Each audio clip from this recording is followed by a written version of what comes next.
आदमी ने अपनी बीवी को बांधकर एक सीमेंट के टब में डाल दिया। हजारों लीटर सीमेंट डालने के बाद उसकी बीवी पूरी तरह सीमेंट से ढक गई। सीमेंट के जम जाने के बाद उसने उसे छोटे छोटे टुकड़ों में बांट दिया। उसने अपनी बीवी के साथ ऐसा इसलिए किया क्योंकि 1 महीने पहले जिस स्कूल में इस आदमी की बेटी पढ़ रही थी, उस स्कूल की बिल्डिंग भूकंप की वजह से गिर गई। उसकी बेटी मलबे में दब गई और एक सरिया उसके पेट के आर पार हो गया। आदमी मदद के लिए चिल्ला रहा था, तभी एक एम्बुलेंस आई। उसकी बीवी, जो कि एक डॉक्टर थी, वो अपनी बेटी के पास आई। वो उसका इलाज करने ही वाली थी कि तभी उसने अपने एक्स बॉयफ्रेंड और उसकी बेटी की आवाज सुनी। वो दोनों मदद के लिए चिल्ला रहे थे। अपनी बेटी का इलाज छोड़कर वो अपने एक्स बॉयफ्रेंड के पास जाने लगी। आदमी ने जब अपनी बीवी को जाते हुए देखा तो उसने गिड़गिड़ाते हुए रोकने की कोशिश की, लेकिन उसकी बीवी नहीं रुकी। एक्स बॉयफ्रेंड की बेटी का इलाज करने के बाद उसे पता लगा कि वो ठीक है। वो अपने बेटी को बचाने के लिए जाने लगी, लेकिन उसके एक्स बॉयफ्रेंड ने अपनी बेटी को इशारा किया। बेटी समझ गई। उसने औरत को रोक लिया और कहा कि उसे सांस लेने में दिक्कत हो रही है। एक्स बॉयफ्रेंड ने कहा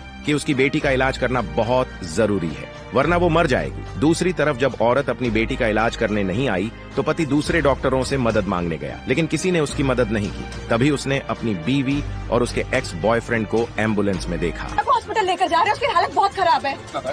तुम समझ क्यों नहीं रहे हो? हटो यहाँ से, उसके पास टाइम बहुत कम है। चलो भैया चलो।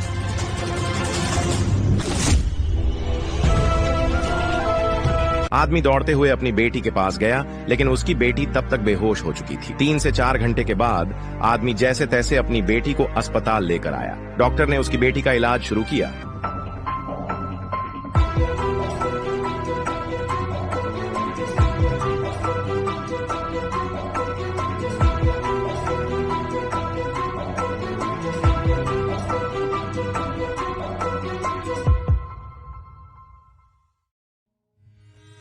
डॉक्टर, मेरी बेटी कैसी है?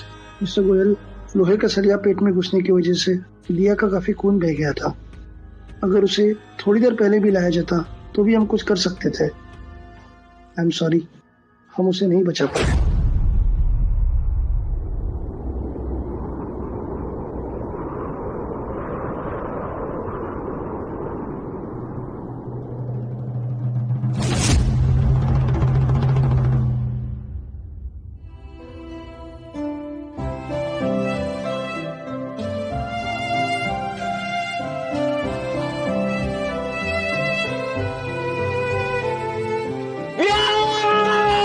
आदमी को विश्वास नहीं हुआ। उसे पता था ये सब उसकी बीवी की वजह से हुआ है। दूसरी तरफ उसकी बीवी अभी भी अपने एक्स बॉयफ्रेंड और उसकी बेटी के साथ थी। तीनों बहुत खुश थे क्योंकि उस औरत को नहीं पता था कि उसकी बेटी मर चुकी है। एक्स बॉयफ्रेंड ने उससे वीआईपी रूम में इलाज